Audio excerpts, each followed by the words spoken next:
नमस्कार and welcome to jack board वाला। मैं हूं आकाश सेन और आज आप लोगों को क्लास 10 साइंस का तो प्रश्न संख्या 1 हम लोगों से पूछा जा रहा है कि अवतल दर्पण की फोकस दूरी होती है। तो अवतल दर्पण की फोकस दूरी क्या होती है? तो हमेशा ऋणात्मक होती है। ठीक है, अगला प्रश्न पर बात करें कि हजामत बनाने के लिए किस दर्पण का व्यवहार किया जाता है या किस दर्पण का उपयोग किया जाता है। ठीक है, तो अवतल दर्पण का उपयोग किया जाता है।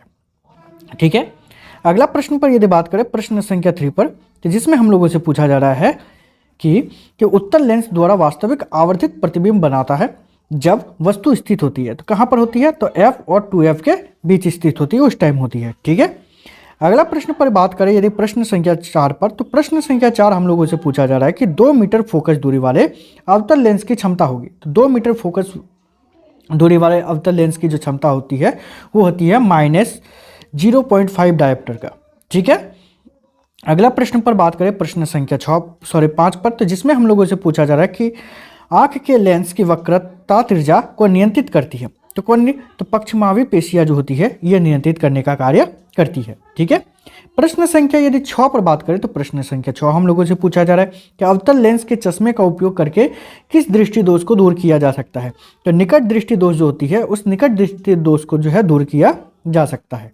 ठीक है, देखिए आप लोगों से एक छोटा सा रिक्वेस्ट है कि यदि आप लोगों को वीडियो अच्छा लगे ना तो चैनल को सब्सक्राइब कीजिएगा और मेरा मोटिवेशन लेवल को बढ़ाने के लिए अपने फ्रेंड के साथ शेयर जरूर कीजिएगा, क्योंकि आप लोग शेयर करते हो तो मेरा मोटिवेशन लेवल बढ़ता है और जैसे जैसे मोटिवेशन लेवल आप बढ़ता है वैसे वैसे मैं आप लोगों के लिए और भी अच्छा कंटेंट बनाता रहता हूँ। ठीक है, तो इसीलिए आप लोग मेरा मोटिवेशन लेवल को बढ़ाने के लिए अपने फ्रेंड के साथ शेयर जरूर कीजिएगा। ठीक है, चलिए प्रश्न संख्या 7 पर यदि बात करें, तो जिसमें कह रहा है कि प्रत्येक इलेक्ट्रॉन पर कितना कूलम ऋण आवेश होता है। तो प्रत्येक इलेक्ट्रॉन पर यदि बात करें तो 1.6 × 10⁻⁻19 कूलम जो होती है वो ऋण आवेश होता है। ठीक है, क्वेश्चन नंबर 8 पर यदि बात करें, तो क्वेश्चन नंबर 8 हम लोगों से पूछा जा रहा है कि जब किसी चालक तार से विद्युत धारा प्रवाहित होती है तो गतिशील कण, तो गतिशील क्या होते हैं? इलेक्ट्रॉन होते हैं। जो इलेक्ट्रॉन जो होते हैं वही गतिशील होते हैं। ठीक है, इसमें अगला यदि बात करें तो क्वेश्चन नंबर 9 जिसमें पूछा जा रहा है कि कौन सी युक्ति है जो विद्युत ऊर्जा को यांत्रिक ऊर्जा में रूपांतरित करती है। तो कौन सी युक्ति है जो विद्युत ऊर्जा को यांत्रिक ऊर्जा में रूपांतरित करती है? वो है विद्युत मोटर। ठीक है, अगला प्रश्न पर बात करें प्रश्न संख्या 10 जिसमें हम लोगों से पूछा जा रहा है कि सौर ऊर्जा को सीधे विद्युत में बदलने वाली युक्ति को कहते हैं सौर ऊर्जा कहा जाता है। ठीक है, अगला प्रश्न यदि बात करें तो वो है आप लोगों का कि चिप्स की थैली में कौन सी गैस भरी रहती है। तो चिप्स की थैली में यदि बात करें तो नाइट्रोजन गैस जो है वो भरी रहती है। ठीक है ना, अगला यदि प्रश्न पर बात करें प्रश्न संख्या 12 पर, जिसमें हम लोगों से पूछा जा रहा है कि अभिक्रिया ZnO+C मिलकर के बनाता है Zn+CO में किसका उपचयन हो रहा है। ठीक है, तो इसमें उपचयन जो हो रहा है C का हो रहा है। ठीक है, चलिए आगे यदि बात करें प्रश्न संख्या 13 पर, जिसमें हम लोगों से पूछा जा रहा है कि क्षार के जलीय विलयन में उत्पन्न होती है। तो क्षार के जलीय विलयन में क्या होती है? तो OH- आयन उत्पन्न होती है। ठीक है, यदि हम लोग बात करें प्रश्न संख्या 14 पर, तो प्रश्न संख्या 14 हम लोगों से पूछा जा रहा है कठोर जल को मृदु जल करने के लिए किस सोडियम यौगिक का उपयोग किया जाता है। तो कठोर जल को जो है मृदु जल में परिवर्तित करने के लिए जो है सोडियम कार्बोनेट डेकाहाइड्रेट का उपयोग किया जाता है। सोडियम कार्बोनेट डेकाहाइड्रेट का उपयोग किया जाता है। ठीक है, प्रश्न संख्या यदि 15 पर बात करें, तो प्रश्न संख्या 15 जिसमें हम लोगों को बोला जा रहा है कि दही में कौन सा अम्ल पाया जाता है। तो दही में जो है लैक्टिक अम्ल पाया जाता है। ठीक है, क्वेश्चन नंबर 16 पर बात करें, तो क्वेश्चन नंबर 16 कह रहा है कि कौन सा अधातु गैसीय अवस्था में पाई जाती है। तो कौन सा अधातु है जो गैसीय अवस्था में पाई जाती है? तो वो है हम लोगों का हाइड्रोजन। ठीक है, जो गैसीय अवस्था में पाई जाती है, यहाँ पर जितना भी है उसके हिसाब से यदि बात करें तो। ठीक है, अगला यदि हम लोग बात करें तो इसमें हम लोगों को पूछा जा रहा है कि पृथ्वी की भूप्रपट्टी में प्राकृतिक रूप से पाए जाने वाले तत्वों या यौगिकों को क्या कहते हैं। तो उसको कहा जाता है खनिज। ठीक है, प्रश्न संख्या 18 जिसमें यदि बात करें तो जिसमें हम लोगों से पूछा जा रहा है कि निम्न में कौन असंतृप्त हाइड्रोकार्बन है। तो यहाँ पर जितना भी उसमें से असंतृप्त हाइड्रोकार्बन कौन है? तो है C2H4। ठीक है, C2H4 जो है वो असंतृप्त हाइड्रोकार्बन है। प्रश्न संख्या यदि 19 पर बात करें, तो जिसमें हम लोगों से पूछा जा रहा है कि कार्बोक्सिल अम्ल का प्रकार्यात्मक समूह कौन सा है। ठीक है, या तो फिर कार्बोक्सिलिक अम्ल का जो है प्रकार्यात्मक समूह कौन सा है? तो वो है आपका -COOH। ठीक है, -COOH। प्रश्न संख्या यदि 20 पर बात करें तो जिसमें हम लोगों से पूछा जा रहा है कि आवर्त सारणी के क्षैतिज कतारों को क्या कहते हैं। तो आवर्त सारणी के यदि क्षैतिज कतारों का बात करें तो इसको कहा जाता है आवर्त। ठीक है। प्रश्न संख्या 21 पर बात करें तो 21 हम लोगों से पूछा जा रहा है कि मनुष्य में वृक्क एक तंत्र का भाग है जो संबंधित है किससे, तो उत्सर्जन तंत्र से संबंधित है। ठीक है। अगला यदि बात करें क्वेश्चन नंबर 22 पर, तो क्वेश्चन नंबर 22 हम लोगों से पूछा जा रहा है कि क्रमांकुंचन गति पाई जाती है। तो क्रमांकुंचन जो गति है वो छोटी आंत में पाई जाती है। ठीक है। क्वेश्चन नंबर यदि 23 पर बात करें तो क्वेश्चन नंबर 23 हम लोगों से पूछा जा रहा है बीजों की प्रसुप्त भंग करता है। तो कौन, तो ऑक्सीजन जो है वो भंग करता है। ठीक है। और आप लोगों से छोटा सा रिक्वेस्ट है कि आप लोग चैनल को सब्सक्राइब कीजिएगा और अपने फ्रेंड के साथ शेयर कीजिएगा। ठीक है। इसमें आप लोगों को पैसा बिल्कुल नहीं लगेगा, ये बिल्कुल फ्री है, तो आप लोग कर सकते हो, तो आप लोग कर दोगे। ठीक है ना। चलिए प्रश्न संख्या 24 पर बात करें तो प्रश्न संख्या 24 हम लोगों से पूछा जा रहा है कि कौन सी ग्रंथि अंतस्रावी और बहिस्रावी दोनों है। तो वो है अग्न्याशय जो है वो आप लोगों का अंतस्रावी ग्रंथि भी है और बहिस्रावी ग्रंथि भी है। ठीक है। अगला प्रश्न पर बात करें क्वेश्चन नंबर 25 पर, जिसमें पूछा जा रहा है कि किसमें मुकुलन विधि द्वारा जनन होती है। तो यहाँ पर जो दिया गया है उसके अनुसार हाइड्रा में जो है मुकुलन विधि द्वारा जनन होती है। ठीक है। प्रश्न संख्या 26 पर यदि बात करें तो जिसमें हम लोगों से पूछा जा रहा है अंडोत्सर्ग का कारण है। तो किसका, तो एस्ट्रोजन है इसका कारण। ठीक है। अगला प्रश्न पर बात करें प्रश्न संख्या 27, तो जिसमें हम लोगों से पूछा जा रहा है कि एक पुरुष में कौन से लिंग गुणसूत्र मिलते हैं। तो एक पुरुष में यदि बात करें तो XY गुणसूत्र जो है वो पाया जाता है। ठीक है। अब प्रश्न संख्या यदि 28 पर बात करें तो जिसमें हम लोगों से पूछा जा रहा है कि नाभिक की ऊर्जा प्राप्त करने हेतु आवश्यक है। तो नाभिक की ऊर्जा जो है उसको प्राप्त करने के लिए यूरेनियम की आवश्यकता है। ठीक है। अगला यदि प्रश्न पर बात करें जो कि हम लोगों का कि निम्न में कौन उत्पादक है। तो यहाँ पर जो है उसके अनुसार जो है घास जो है वो उत्पादक है। ठीक है। और अगला प्रश्न यदि 30 पर बात करें तो जिसके अनुसार हम लोगों को पूछा जा रहा है कि ओजोन परत के अपक्षय के लिए जिम्मेवार है। तो कौन सा, तो CFC जो है इसके लिए जिम्मेवार है। ठीक है। प्रश्न संख्या 1 पर यदि बात करें तो प्रश्न संख्या 1 हम लोगों से पूछा जा रहा है कि समतल दर्पण द्वारा बना प्रतिबिंब होता है। तो सिंपल सी बात है कि ये सीधा, बराबर और आभासी ये तीनों होता है, इसीलिए इसका आंसर हो जाएगा सभी। ठीक है। अगला प्रश्न पर बात करें तो जो हम लोगों से पूछा जा रहा है कि किसी बिंब का अवतल दर्पण द्वारा बना प्रतिबिंब आभासी, सीधा और बिंब से बड़ा पाया गया। वस्तु की स्थिति कहाँ होनी चाहिए। तो वस्तु की स्थिति जो है वो दर्पण के ध्रुव तथा फोकस के बीच होनी चाहिए। ठीक है। अगला प्रश्न पर यदि बात करें प्रश्न संख्या 3 जो हम लोगों से पूछा जा रहा है कि किसी गोलीय दर्पण तथा किसी पतले गोलीय लेंस दोनों की फोकस दूरियां -15 सेंटीमीटर है। दर्पण तथा लेंस संभवतः, मतलब दर्पण कौन सा होगा, तो दोनों अवतल लेंस होगा। ठीक है। या अवतल दर्पण या अवतल लेंस दिया गया तो अवतल लेंस ही आप लोग बोलोगे। अगला प्रश्न हम लोगों को पूछा जा रहा है कि प्रकाश के अपवर्तन की क्रिया में कौन सी भौतिक राशियां अपवर्तित या तो फिर अपरिवर्तित रहती है। तो आवृत्ति जो है वो अपरिवर्तित रहती है। ठीक है। ठीक है। आप लोगों को वीडियो अच्छा लगे तो चैनल को सब्सक्राइब कीजिएगा और मेरा मोटिवेशन लेवल को बढ़ाने के लिए वीडियोस को अपने फ्रेंड के साथ शेयर जरूर कीजिएगा। ठीक है। मेरा मोटिवेशन लेवल जैसे जैसे बढ़ेगा मैं आप लोगों के लिए जितने भी आने वाले प्रश्न हैं उन सभी के लिए अलग से वीडियो बना दूंगा। ठीक है। तो आप लोग जरूर अपने फ्रेंड के साथ शेयर कीजिएगा। ठीक है ना। अगला प्रश्न पर यदि बात करें तो अगला प्रश्न हम लोगों से पूछा जा रहा है कि मानव नेत्र में किस प्रकार के लेंस लगा रहता है। तो मानव नेत्र में जो है उत्तल लेंस लगा रहता है। ठीक है। अगला प्रश्न संख्या 6 पर बात करें तो जिसमें पूछा जा रहा है कि सामान्य दृष्टि के वयस्क के लिए सुस्पष्ट दर्शन की अल्पतम दूरी होती है। तो अल्पतम दूरी होती है 25 सेंटीमीटर का। ठीक है। अगला प्रश्न पर यदि बात करें तो जो हम लोगों से पूछा जा रहा है कि विद्युत आवेश का एसआई मात्रक क्या होता है। तो विद्युत आवेश का एसआई मात्रक होता है कूलम। ठीक है। अगला यदि हम लोग प्रश्न पर बात करें तो जो हम लोगों से पूछा जा रहा है कि विभवांतर मापने वाले यंत्र को क्या कहते हैं। तो विभवांतर मापने वाले यंत्र को वोल्टमीटर कहा जाता है। ठीक है। अगला प्रश्न है हम लोगों का कि दक्षिण हस्त अंगुष्ठ नियम के अंगूठे द्वारा किसकी दिशा सांकेतिक होती है। तो धारा की दिशा जो होती है वो सांकेतिक करता है अंगूठे को। ठीक है। अगला प्रश्न है हम लोगों का कि ऊर्जा का सबसे बड़ा स्रोत क्या है। तो ऊर्जा का सबसे बड़ा स्रोत जो है वो है सूर्य। ठीक है। अगला प्रश्न हम लोगों का है कि रासायनिक अभिक्रिया में भाग लेने वाले पदार्थ को क्या कहते हैं। तो रासायनिक अभिक्रिया में भाग लेने वाले पदार्थ को अभिकारक कहा जाता है। नेक्स्ट प्रश्न पर यदि बात करें तो जिसमें हम लोगों को पूछा जा रहा है कि BaCl2 प्लस Na2SO4 मिलकर के बनाता है BaSO4 प्लस 2NaCl, किस प्रकार की अभिक्रिया है? तो ये जो है आप लोगों का द्विविस्थापन अभिक्रिया है। ठीक है, अगला क्वेश्चन नंबर 13 पर यदि बात करें तो जिसमें पूछा जा रहा है कौन सा पदार्थ लाल लिटमस पत्र को नीला कर देता है? तो उसका आंसर हो जाएगा क्षार। ठीक है, देखिए आप लोगों को और भी कुछ क्वेश्चन चाहिए ना, या किसी क्वेश्चन में दिक्कत हो रही है तो आप लोग कमेंट कीजिएगा, मैं उस पर अलग से वीडियो आप लोगों को बना करके दे दूंगा। ठीक है, बस आपको छोटा सा काम करना है कि अपने फ्रेंड के साथ शेयर करना है। शेयर करने में आपको पैसा थोड़ा सा भी नहीं लगेगा, खर्च बिल्कुल भी नहीं होने वाला है, तो आप लोग आराम से शेयर कर सकते हो।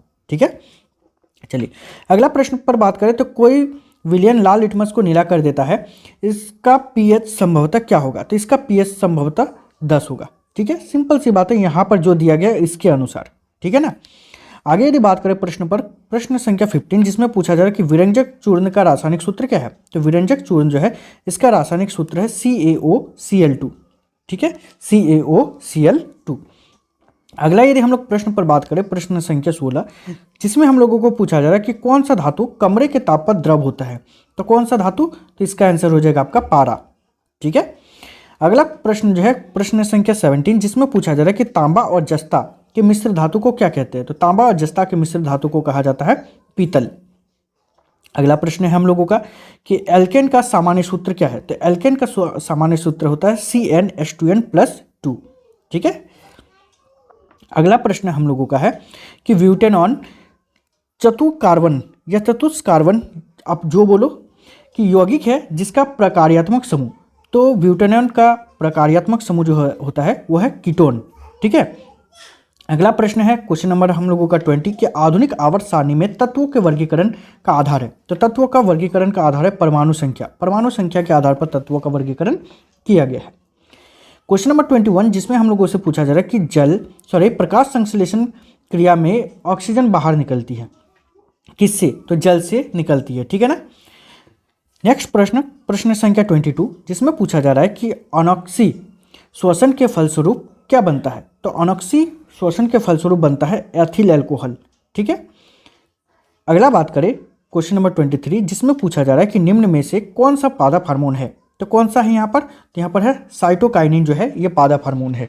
ठीक है, अगला प्रश्न पर बात करें हम लोग प्रश्न संख्या 24 जिसमें हम लोगों से पूछा जा रहा है कि फल को पकाने के लिए कौन सा हार्मोन उत्तरदायी है?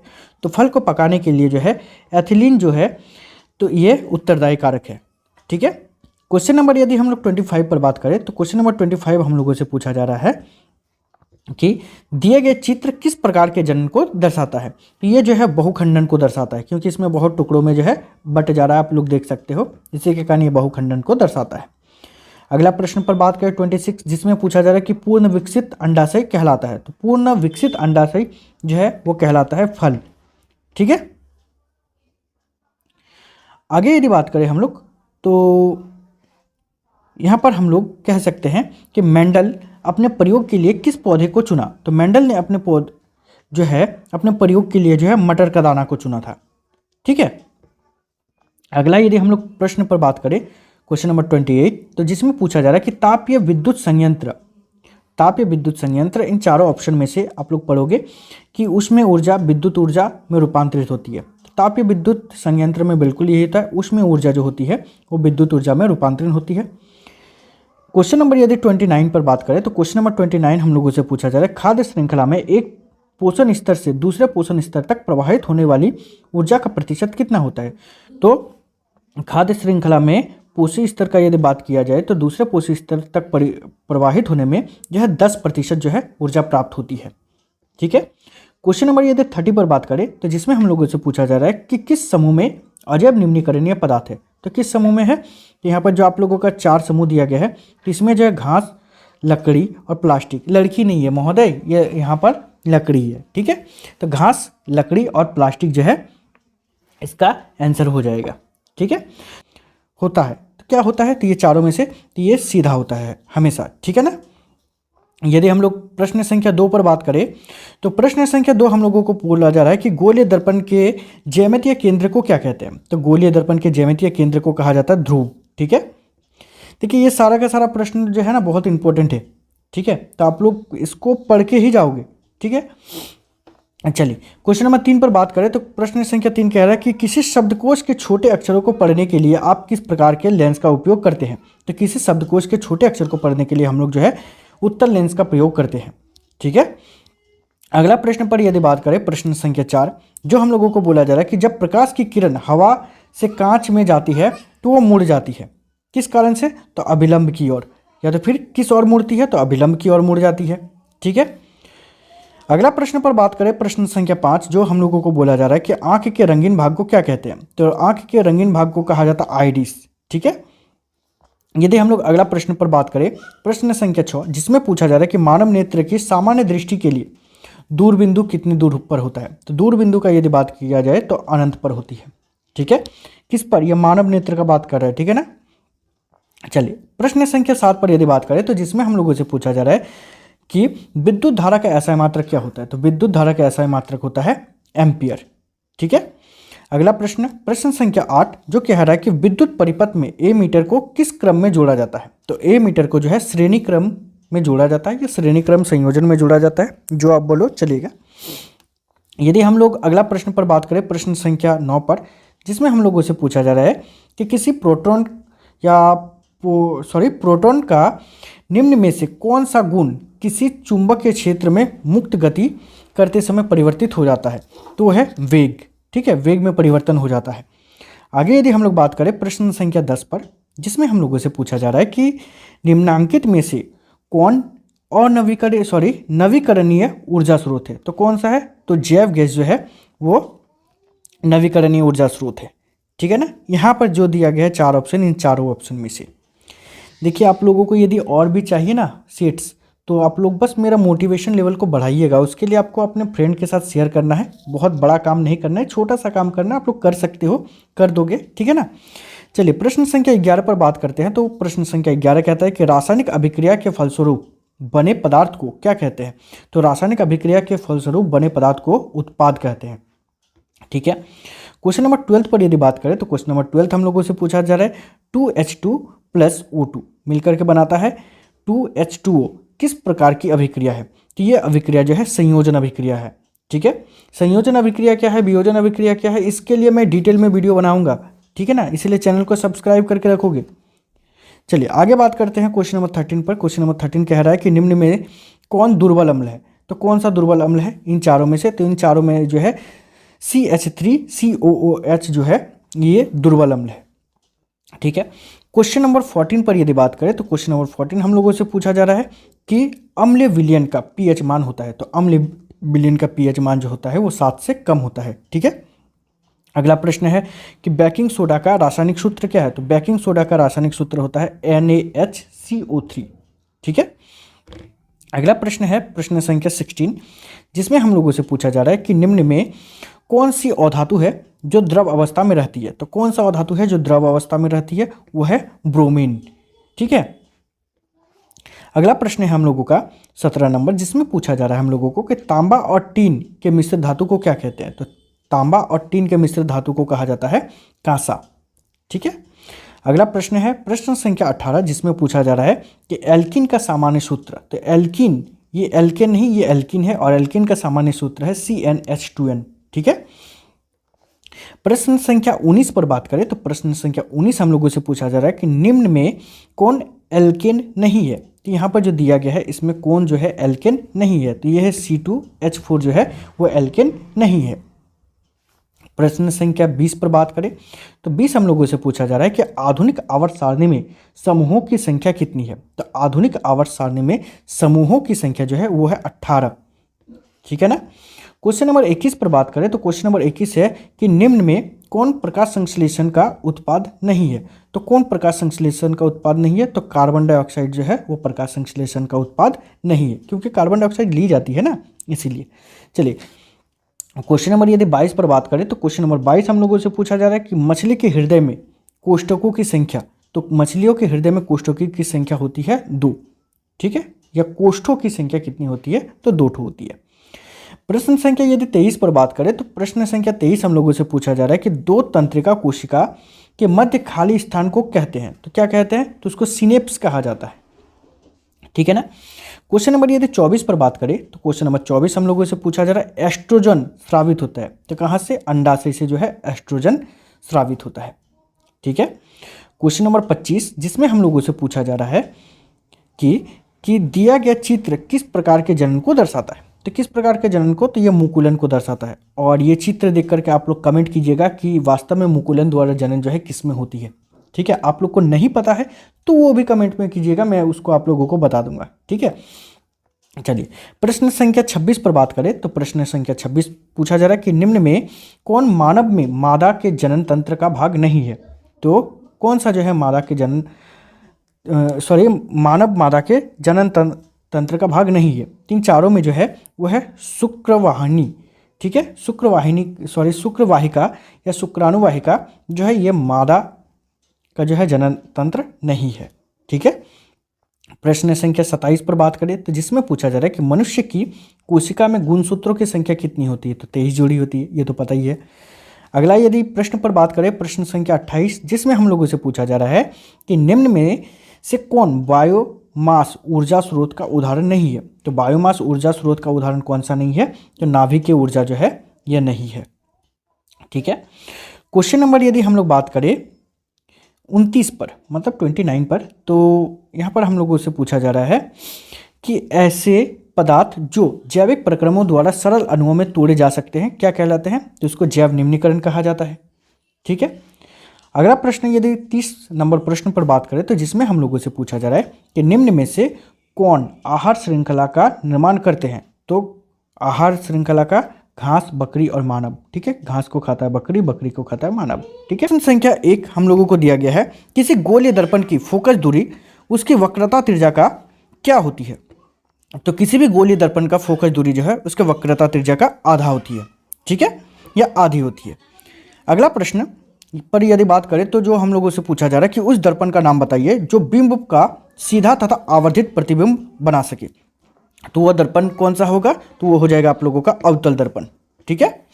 अगला प्रश्न पर यदि बात करें तो अगला प्रश्न हम लोगों का है किसी बिंब का वास्तविक तथा समान साइज का प्रतिबिंब प्राप्त करने के लिए बिंब को उत्तल लेंस के सामने कहाँ रखेंगे, तो फोकस दूरी की दुगनी दूरी पर रखेंगे। ठीक है, फोकस दूरी से जो दुगनी दूरी पर होगा वहाँ पर हम लोग इसको रखेंगे।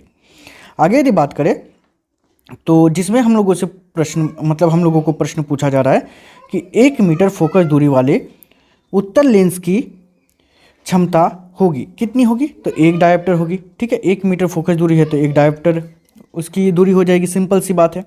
अगला प्रश्न है कि मानव नेत्र जिस भाग पर किसी वस्तु का प्रतिबिंब बनाते हैं वो क्या कहलाता है, तो वो दृष्टिपटल कहलाता है। ठीक है। अगला प्रश्न पर बात करें प्रश्न संख्या 6 जिसमें पूछा जा रहा है कि दीर्घ दृष्टि दोष को किस लेंस से दूर किया जाता है, तो दीर्घ दृष्टि दोष को जो है उत्तल लेंस के द्वारा दूर किया जा सकता है। अगला प्रश्न हम लोगों का है कि विद्युत ऊर्जा का व्यापारिक मात्रक क्या है, तो विद्युत ऊर्जा का यदि बात करें तो व्यापारिक मात्रक है हम लोगों का किलोवाट घंटा। ठीक है। प्रश्न संख्या 8 पर यदि बात करें तो प्रश्न संख्या 8 हम लोगों को दिया गया है कि विद्युत परिपथ में वोल्ट मीटर को किस क्रम में जोड़ा जाता है, तो विद्युत परिपथ में वोल्ट मीटर को जो है पार्श्व क्रम संयोजन में जोड़ा जाता है। ठीक है।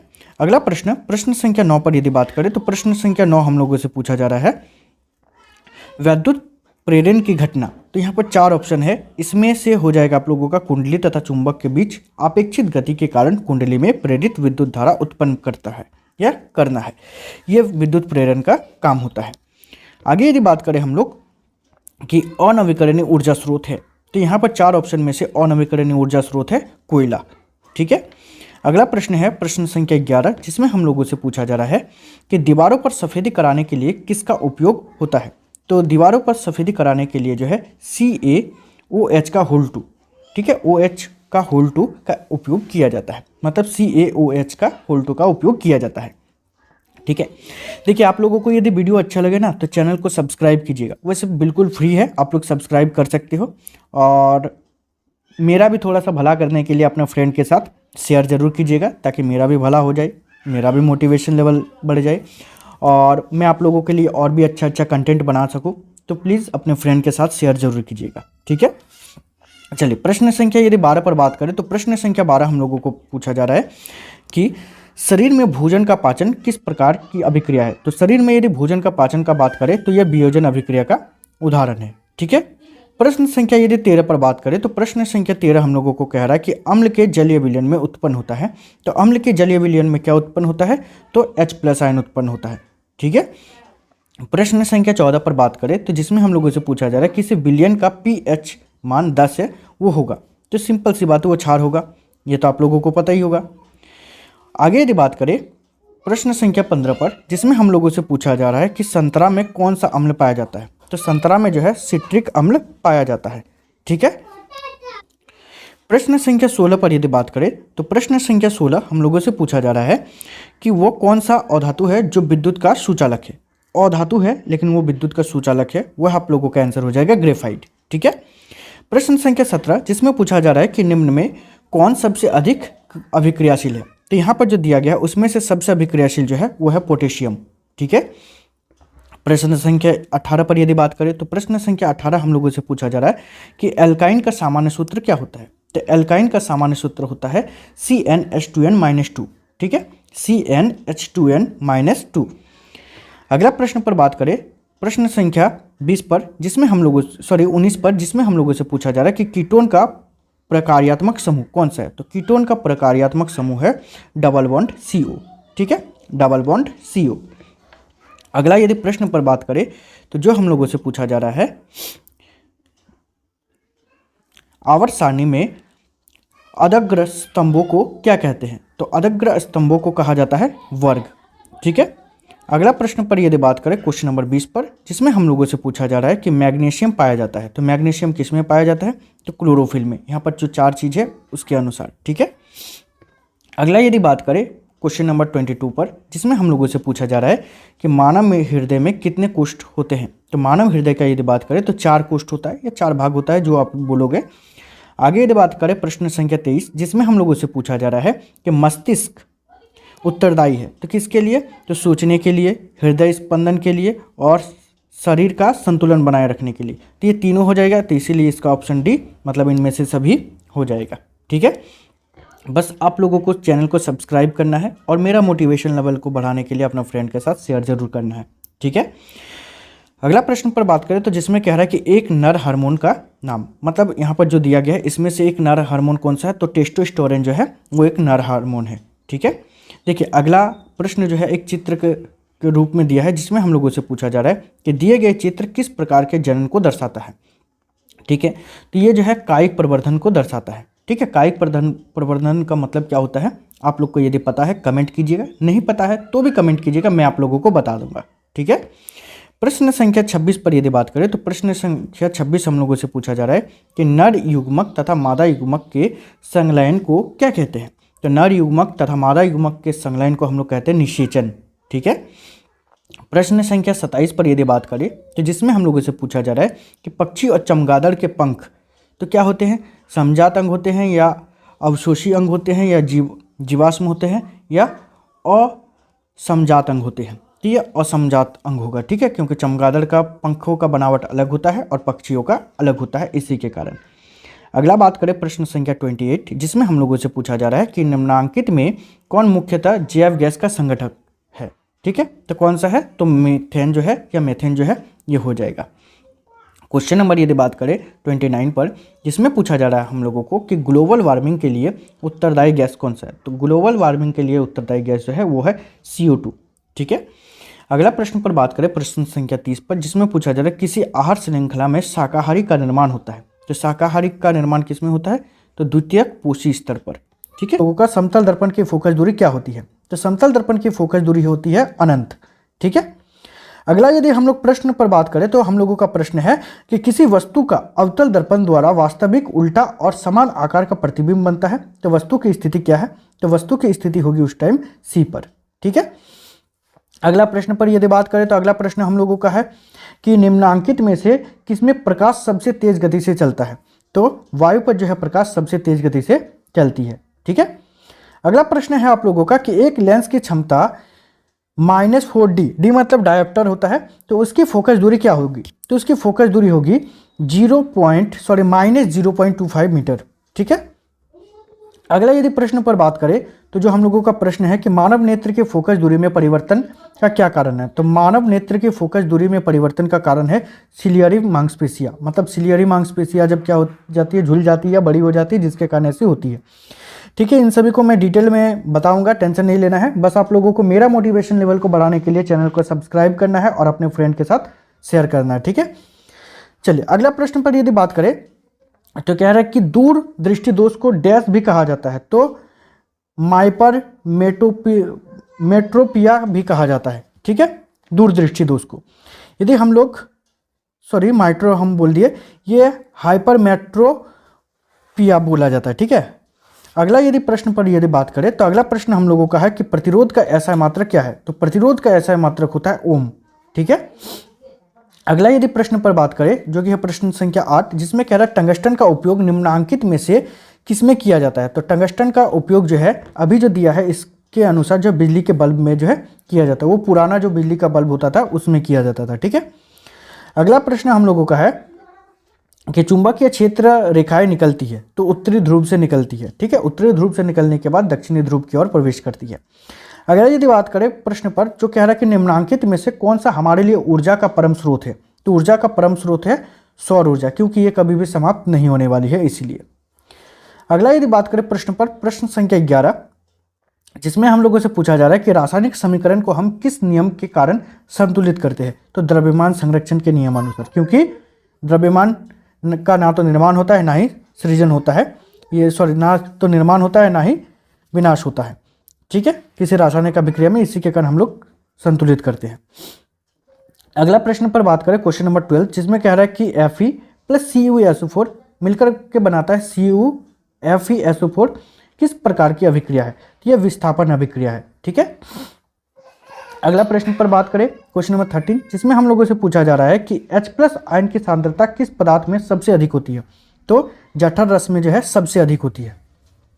ठीक है, अगला प्रश्न पर यदि बात करें तो अगला प्रश्न हम लोगों को पूछा जा रहा है कि पदार्थ A, B, C तथा D का pH मान क्रमशः 5, 8, 10, 13 है। उपरोक्त में कौन सा पदार्थ अम्ल है। तो यहाँ पर जो है A पदार्थ जो है वो अम्ल होगा। ठीक है, मतलब A जो है 5 को दर्शा रहा है इसीलिए, बाकी जो है ये सभी क्षारकीय है। अगला यदि हम लोग प्रश्न पर बात करें तो 15 नंबर प्रश्न कह रहा है कि निम्नांकित में से किस लवण का उपयोग सोडा अम्ल अग्निशामक में किया जाता है। तो ये किया जाता है NaHCO3 में। ठीक है, अगला यदि प्रश्न पर बात करें क्वेश्चन नंबर 16, जिसमें हम लोगों से पूछा जा रहा है कि निम्नलिखित में से कौन उभयधर्मी ऑक्साइड है। तो AlCO3 जो है ये उभयधर्मी ऑक्साइड है। ठीक है, अगला प्रश्न क्वेश्चन नंबर 17, जो कि हम लोगों को दिया गया है, दिए गए तत्वों के इलेक्ट्रॉनिक विन्यास में कौन उत्कृष्ट गैस का इलेक्ट्रॉनिक विन्यास है। तो ये है 2,8। ठीक है, 2,8 जो है उत्कृष्ट गैस का इलेक्ट्रॉनिक विन्यास है।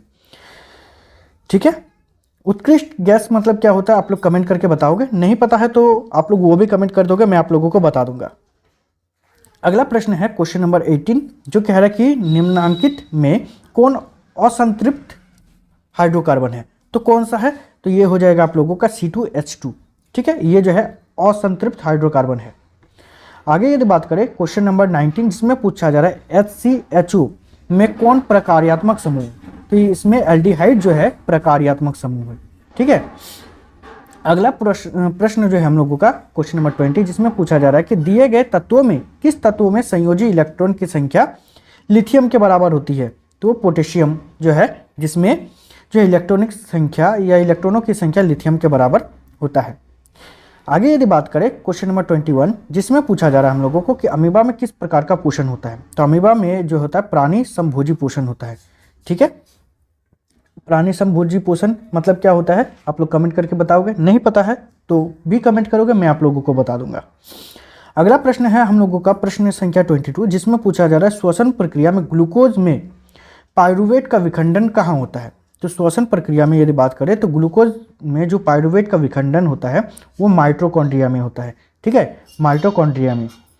अगला प्रश्न हम लोगों का 23, जिसमें पूछा जा रहा है कि निम्नांकित में से कौन सा हार्मोन शरीर में वृद्धि के लिए उपापचय का नियमन करता है। तो यह है आप लोगों का थायरोक्सिन हार्मोन। ठीक है, प्रश्न संख्या यदि हम लोग बात करें 24 में, तो प्रश्न संख्या 24 हम लोगों से पूछा जा रहा है कि मानव में सभी अनैच्छिक क्रियाओं का नियंत्रण कहाँ होता है? तो ये होता है हम लोगों का मेंडुला में।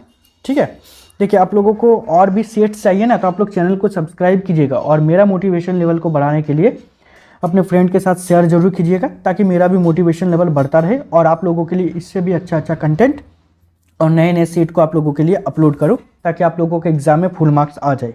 ठीक है, क्वेश्चन नंबर 25 पर बात करें तो जिसमें कह रहा है कि दिए गए चित्र किस प्रकार के जनन को प्रदर्शित करता है? तो देखिए, एक से बना 3, उसके बाद फिर 3 भागों में टूटने के बाद ये 3 अलग अलग भागों में टूट गया, तो इसीलिए इसको हम लोग कहते हैं पुनरुद्ध भवन के द्वारा। ठीक है, इसको पुनरुद्ध भवन कहा जाता है कि 3 पार्ट्स जो है टूट करके अलग अलग बट गया और उसी पार्ट को फिर वो उसी पार्ट से जो है नए नए अंग बन जाते हैं और इसके बाद एक पूर्ण रूप से विकसित प्राणी बन जाते हैं। ठीक है, प्राणी नहीं, जंतु बोल सकते हो आप लोग।